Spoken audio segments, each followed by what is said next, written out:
Hi, I'm Dr. Tracy Papa.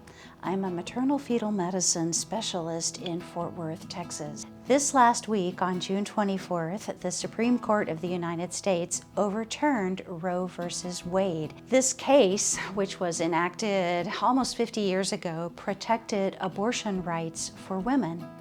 Now that power has been turned over to each individual state to decide whether termination of pregnancy is going to be an option for women and under what circumstances.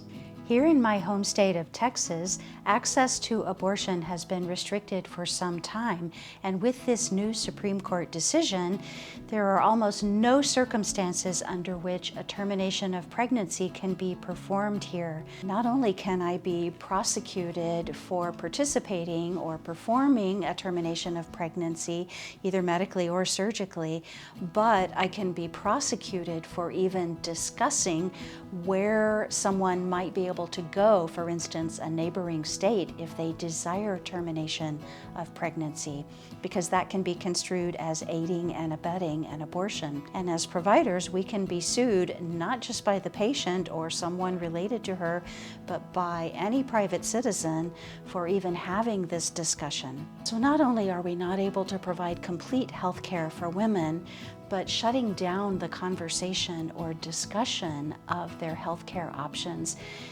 is worrisome to me. As a provider, I try to always be non-directive in my counseling to women who are on the fence about whether or not to continue a pregnancy. When that discussion is shut down and providers can't discuss all aspects of a patient's condition, then we're not providing the best service for you.